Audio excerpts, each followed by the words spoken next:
آپ کو یہ یاد رکھنا چاہیے کہ دنیا میں ہر ذمہ داری کے تقاضے ہیں اور وہ تقاضے پورے کرنے پڑتے ہیں۔ دنیا میں ٹھوکریں انہی کو لگتی ہیں کہ جو چلتے ہیں، جو پاؤں توڑ کر بیٹھ جاتے ہیں انہیں کبھی ٹھوکر نہیں لگتی۔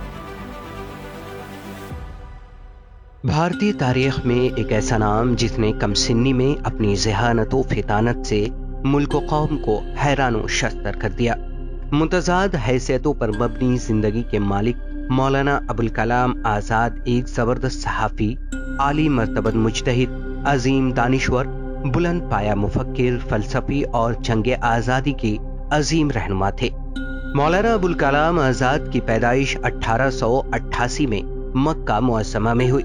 ان کا اصل نام محی الدین احمد تھا، مگر ان کے والد مولانا سید محمد خیر الدین ابن احمد انہیں فیروز بخت کے نام سے پکارتے تھے۔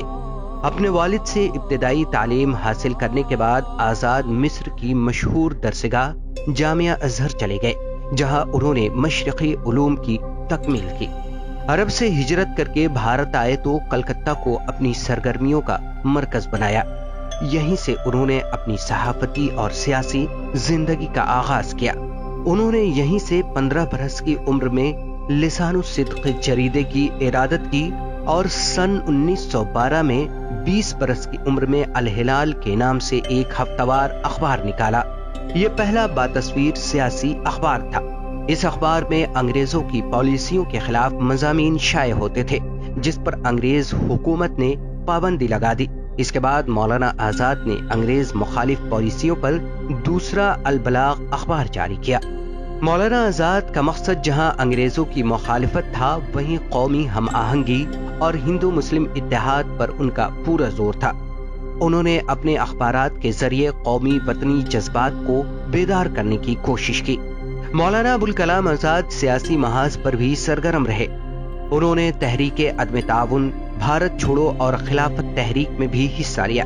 گاندھی جی کی قیادت پر انہیں پورا اعتماد تھا۔ گاندھی کی افکار و نظریات کی تشہیر کے لیے انہوں نے پورے ملک کا دورہ کیا۔ مولانا آزاد ایک اہم قومی لیڈر کی حیثیت سے ابھرے۔ وہ کانگریس پارٹی کے صدر بھی رہے۔ تحریک آزادی کے دوران انہیں جیل کی مشقتیں بھی سہنی پڑی۔ بھارت کی آزادی کے بعد مولانا آزاد ملک کے پہلے وزیر تعلیم بنائے گئے۔ انہوں نے وزیر تعلیم کی حیثیت سے بہت سے اہم کارنامے انجام دیے۔ یونیورسٹی گرانٹ کمیشن اور دیگر تکنیکی، تحقیقی اور ثقافتی ادارے انہی کی دین ہے۔ مولانا آزاد صرف ایک سیاستدان نہیں بلکہ ایک صاحب طرز ادیب، بہترین صحافی اور مفسر بھی تھے۔ انہوں نے شاعری بھی کی، انشائیے بھی لکھے، سائنسی مضامین بھی تحریر کیے، علم و تحقیقی مقالات بھی لکھے، قرآن کی تفسیر بھی لکھی۔ غبار خاطر، تذکرہ، ترجمان القرآن ان کی اہم تصانیف ہیں۔ مولانا نے اپنی کتاب غبار خاطر قلعہ احمد نگر میں قید کے دوران تحریر کی تھی، جسے مالک رام جیسے محقق نے مرتب کیا اور ساہتیہ اکادمی نے اسے شائع کیا۔ مولانا آزاد اپنے عہد کے خداداد صلاحیتوں کے مالک شخص تھے، جس کا اعتراف پوری علمی دنیا کو ہے، اور اسی ذہانت، لیاقت اور مجموعی خدمات کے اعتراف میں انہیں بھارت رتن سے نوازا گیا تھا۔ مولانا آزاد کا انتقال 2 فروری 1958 کو ہوا۔ اردو بازار جامع مسجد دہلی کے احاطے میں ان کا مدفن واقع ہے۔